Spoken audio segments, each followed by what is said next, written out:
दोस्तों ये बात तो जग जाहिर है कि यहूदी, ईसाई और मुसलमानों का जो इतिहास है वो काफी हद तक सिमिलर है और हजरत इब्राहीम अलैहिस्सलाम पर जाकर आपस में जुड़ जाता है। इसके अलावा भी कुछ और चीजें इन तीनों के बीच सिमिलर पाई जाती हैं, लेकिन जो बहुत सारी चीजें अलग पाई जाती हैं उनमें से एक औरतों का नबी होना भी है। क्योंकि जहाँ एक तरफ अगर आप अस्सलामु अलैकुम वरहमतुल्लाहि वबरकातुहू। उम्मीद है आप सब खैरियत से होंगे। मैं भी अल्हम्दुलिल्लाह अल्लाह का लाख शुक्र है खैरियत से। और इंशाल्लाह जिस वीडियो देने आ रहे हैं आर एच नेटवर्क चैनल का नाम है, इनके चैनल का लिंक मैं डिस्क्रिप्शन में दे दूँगा। आप लोग सब्सक्राइब करिएगा और मेरी वीडियो अंत तक देखिए। बड़ी इंपॉर्टेंट वीडियो है आज की और बहुत बेहतरीन वीडियो है आज की। हमारे उलमा बताते हैं, फरमाते हैं कि 1,24,000 कम वेश पैगम्बर आए, लेकिन वो सब मर्द थे। कोई भी औरत को नबूवत नहीं मिली। लेकिन उसका उलट है यहूदियों में कई ऐसी औरतें हैं जिनको नबिया कहते हैं। मतलब वो नबूवत नबी है, उनके मानने उनके किताबों में लिखा है नबी है वो। तो ये वीडियो उसी टॉपिक पे है कि वह उनके में है औरतों को नबी का दर्जा दिया गया है। वो कौन औरतें हैं आइए जानने की कोशिश करेंगे। लेकिन हमारे मज़हब में, हमारे इस्लाम में औरतों को नबूवत नहीं दी गई, सिर्फ मर्द हज़ार नबी रहे हैं। तो आइए जानने की कोशिश करते हैं कि कौन है वो औरतें यहूदी लोग जिसको नबी मानते हैं। तो वीडियो को अंत तक ज़रूर देखिएगा। वीडियो बहुत अच्छी है, बहुत बेहतरीन है, इसको स्किप बिल्कुल मत करिएगा। तो बिना देरी वीडियो स्टार्ट करते हैं, फिर बात करते हैं हम लोग। दोस्तों ये बात तो जग जाहिर है कि यहूदी, ईसाई और मुसलमानों का जो इतिहास है वो काफी हद तक सिमिलर है और हजरत इब्राहीम अलैहिस्सलाम पर जाकर आपस में जुड़ जाता है। इसके अलावा भी कुछ और चीजें इन तीनों के बीच सिमिलर पाई जाती हैं, लेकिन जो बहुत सारी चीजें अलग पाई जाती हैं उनमें से एक औरतों का नबी होना भी है। क्योंकि जहाँ एक तरफ अगर आप लोग इस्लाम पर नजर डालेंगे तो ओवरऑल मुस्लिम स्कॉलर्स का यही मानना रहा है कि इतिहास में औरतों को नबूवत नहीं दी गई और औरतें नबी नहीं हुई हैं। लेकिन इसके उलट यहूदियों और ईसाइयों के इतिहास में और खास तौर से इनकी जो मजहबी किताबें हैं उनके अंदर ऐसी बहुत सारी औरतों का जिक्र है कि जो इनके मुताबिक नबिया हुआ करती थी। और इंटरेस्टिंग बात तो ये है कि इन सारी खास औरतों का जिक्र आप लोगों को मुसलमानों की सबसे मुकद्दस किताब कुरान के अंदर या फिर कुरान नहीं तो बाकी दूसरी और निचली किताबों के अंदर कहीं ना कहीं पर मिल ही जाएगा।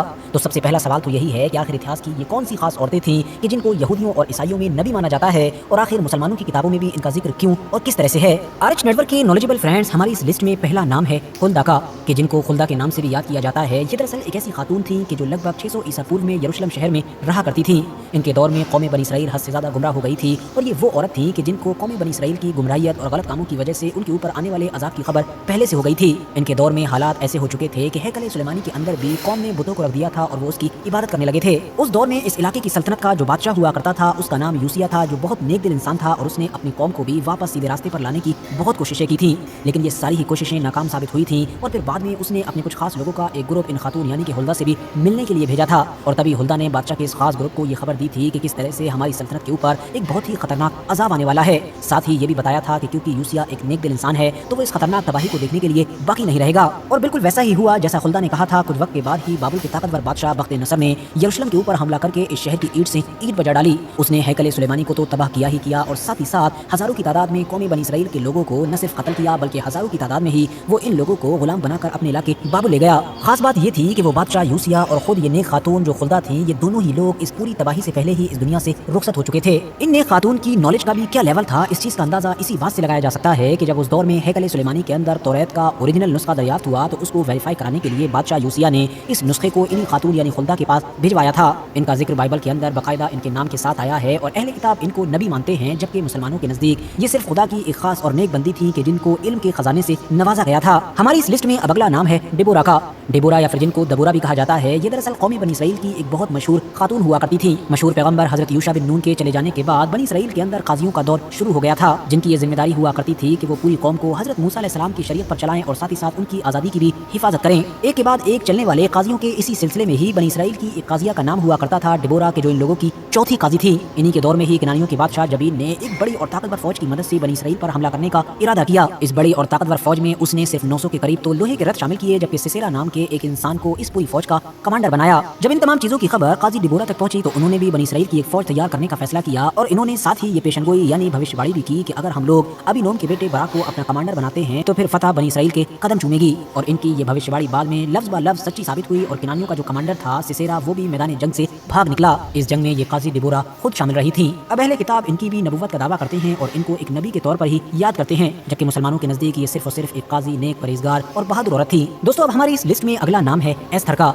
एस्थर ये एक बहुत ही गरीब और यतीम लड़की थी कि जिनको इनके चचा मोर्दकाई ने पाला पोसा था। ये एक इबादत गुजार और पारसा औरत थी और खुदा ने इनको बेइंतहा हुस्न से भी नवाजा था। ये लगभग 500 ईसा पूर्व के दौर की बात है कि जब मुल्क फारस पर ज़रक्सीस नाम के एक मशहूर और रोबदार बादशाह की हुकूमत हुआ करती थी। उस दौर में यह हुकूमत इतनी ज़्यादा बड़ी थी कि आज के हिसाब से हिंदुस्तान से लेकर यरूशलेम या और आगे जाएं तो इजिप्ट तक फैली हुई थी। ज़रक्सीस का जो एक वजीर हुआ करता था हामान, जिसका ताल्लुक कौम मालिका से था, वो हमेशा यहूदियों के खिलाफ साजिश में लगा रहता था। और एक बार तो इसने बादशाह को किसी तरह से बहला फुसला कर हुकूमत में रहने वाले सभी यहूदियों के कत्ल का हुक्म भी जारी करवा लिया था। मगर कुदरत को कुछ और ही मंजूर था, क्योंकि जब यह हुक्मनामा जारी किया गया था उससे कुछ वक्त पहले ही पूरी हुकूमत के अंदर बादशाह ज़रक्सीस की बीवी के लिए खूबसूरत लड़कियों को ढूंढा जा रहा था। और जो हुकूमत के सिपाही थे वो एस्थर की खूबसूरती को देखकर इनको भी उठा लाए थे। मगर क्योंकि खुद एस्थर को पर्सनली न तो मालो दौलत का कोई लालच था और न ही मलिका बनने का शौक था, यहाँ आकर भी वो सिर्फ और सिर्फ खुदा की इबादत में लगी रहती और ज्यादा किसी से मतलब नहीं रखती, जिसकी वजह से अब उनकी इस सादगी को देखकर न सिर्फ फारस के तमाम सिपाही ही उनसे बहुत ज्यादा इंस्पायर हुए, बल्कि बादशाह ज़रक्सीस ने भी एक से बढ़कर एक लड़कियों को छोड़कर अपनी बीवी के लिए उन्हीं को चुना। और इस तरह से अब यरूशलेम की एक गरीब और यतीम लड़की इतिहास की सबसे बड़ी सल्तनतों में से एक सल्तनत के सबसे ताकतवर और मशहूर बादशाहों में से एक बादशाह ज़रक्सीस की बेगम बन गई। अब बाद में जब हामान के बहकाने पर बादशाह की तरफ से सल्तनत के तमाम यहूदियों को कत्ल करने का हुक्म जारी हुआ, जिसकी हम पहले ही बात कर चुके हैं, तब ये सारे यहूदी इकट्ठा होकर इन्हीं एस्थर के पास पहुंचे। एस्थर ने इन सभी को बादशाह ज़रक्सीस के दरबार में उस वक्त आने का हुक्म दिया कि जब वहां पर खुद हामान भी मौजूद था। एस्थर ने बादशाह ज़रक्सीस को बताया कि अगर तुम्हारे हुक्म के मुताबिक तुम्हारी सल्तनत के तमाम यहूदियों को कत्ल किया जाएगा तो इस हिसाब से तुम्हारी बीवी यानी कि एस्थर का भी कत्ल होगा, क्योंकि वो खुद भी एक यहूदी है। साथ ही साथ एस्थर की तरफ से अब बादशाह को उनकी सल्तनत पर बनी इसराइल के एहसान भी याद दिलाए गए और हामान की साजिश को भी बेनकाब किया गया। ये सब देखकर हामान झटपटाया और फिर कत्ल के इरादे से एस्थर की तरफ भी बढ़ा, लेकिन उससे पहले ही ज़रक्सीस ने हामान को कत्ल करवा डाला। साथ ही तमाम यहूदियों के कत्ल का जो हुक्म था उसको भी वापस ले लिया गया। यहूदी लोग इस वाक़ये की याद में आज भी एक खुशी का त्योहार मनाते हैं कि जिसको पूरिम के नाम से जाना जाता है। और यहूदी लोगों में इन एस्थर को भी एक खुदा की नबी के तौर पर याद किया जाता है, जबकि मुसलमानों में ऐसा बिल्कुल भी नहीं है। दोस्तों, हमारी इस लिस्ट में अब अगला नाम है हजरत मरियम का। ये जो मरियम थी ये दो मशहूर नबी यानी हजरत मूसा अलैहिस्सलाम और हजरत हारून अलैहिस्सलाम की बहन हुआ करती थी। ये हजरत मूसा अलैहिस्सलाम की वही बहन थी कि जो दरिया में बहाए गए संदूक का पीछा करते करते फिरौन के महल तक पहुंच गई थी। ऐतिहासिक किताबों में ये भी आता है कि जब फिरौन और उसकी पूरी फौज को कौम बनी इसराइल ने पानी में डूबते हुए देखा तो बनी इसराइल की जो औरतें थीं वो इन्हीं हजरत मरियम की क़ियादत में, इनकी लीडरशिप में दफ के जरिए से खुदा की हम्द व सना बयान कर रही थीं। यहूदियों की किताब में इन हजरत मरियम का जिक्र भी एक नबिया के तौर पर ही है, मगर दूसरी तरफ मुसलमान सिर्फ इतना मानते हैं कि ये एक नेक और खास औरत थी कि जो दो मशहूर नबी यानी कि हजरत मूसा अलैहिस्सलाम और हजरत हारून अलैहिस्सलाम की बहन भी हुआ करती थी, लेकिन नबी नहीं थी। दोस्तों, अब हमारी इस लिस्ट में अगला नाम है हन्ना का। हन्ना नाम की ये जो खातून थी ये दरअसल पैगंबर हजरत शमूएल अलैहिस्सलाम की माँ हुआ करती थी। इनका ताल्लुक बनी इसराइल के उस नाजुक दौर से था कि जब इस कौम के अंदर खुदा की तरफ से भेजा गया कोई भी नबी या रसूल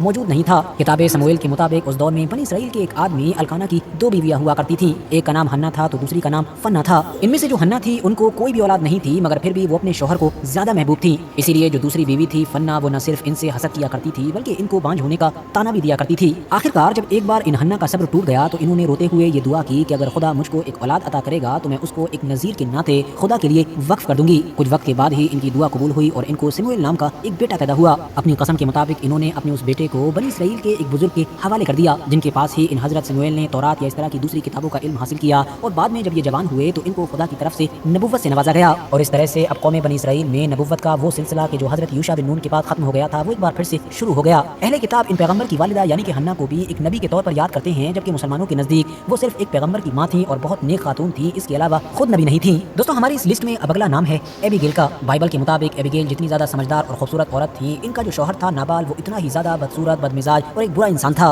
ये उस दौर की बात है कि जब हजरत दाऊद अलैहिस्सलाम और कौम बनी इसराइल के बादशाह साउल के दरमियान कुछ इख्तलाफात चल रहे थे। हजरत दाऊद अलैहिस्सलाम अपने 600 जंगजू साथियों के साथ जंगलों और वीरानों में रूपोशी की जिंदगी गुजार रहे थे। ये जो नाबाल नाम का इंसान था ये बहुत अमीर हुआ करता था, जिसके पास हजारों भेड़े और बहुत सारी जमीन थी। हजरत दाऊद अलैहिस्सलाम और उनके साथ ही नाबाल की जो भेड़े थी या जमीन वगैरह थी उसकी देखभाल किया करते थे। एक दिन त्योहार के मौके पर जब नाबाल के घर पर बहुत सारे जायकेदार और बड़े बड़े पकवान पक रहे थे, तब हजरत दाऊद अलैहिस्सलाम ने अपने कुछ साथियों को नाबाल के पास भेजा ताकि वो थोड़ा बहुत खाना या बाकी मदद दे सके। लेकिन नाबाल इन लोगों की मदद करने की बजाय इन लोगों पर गुस्सा हुआ, इनको बुरा भला कहा और घर से बाहर निकाल दिया। जब हजरत दाऊद अलैहिस्सलाम के पास ये खबर पहुंची तो वो नाबाल की सरकूबी के लिए वहां से निकल पड़े। लेकिन ये जो नेक खातून थी एबीगेल, इन्होंने समझदारी दिखाते हुए पहले ही चंद गधों के ऊपर कुछ जायकेदार और उम्दा खाने लाद कर हजरत दाऊद अलैहिस्सलाम के सामने हाजिर किए और उनसे ये कहा कि वो नाबाल को माफ कर दें, क्योंकि उसकी बेवकूफ़ी की वजह से उसके बहुत सारे बेगुनाह नौकर और बाकी साथी भी कत्ल हो जाएंगे। जिसके बाद हजरत दाऊद अलैहिस्सलाम ने भी नाबाल को एबीगेल के कहने पर माफ कर दिया। मगर कुछ वक्त के बाद ही हद से ज्यादा लगातार शराब पीने की वजह से नाबाल की मौत हो गई थी और आगे जाकर फिर यही एबीगेल हजरत दाऊद अलैहिस्सलाम की बीवी बनी थी, जिन्होंने फिर बाकी जिंदगी में हजरत दाऊद अलैहिस्सलाम का हर मोड़ पर साथ दिया था। यहूदी लोग इन एबीगेल को भी एक नबी के तौर पर ही याद करते हैं, जबकि मुसलमानों के मुताबिक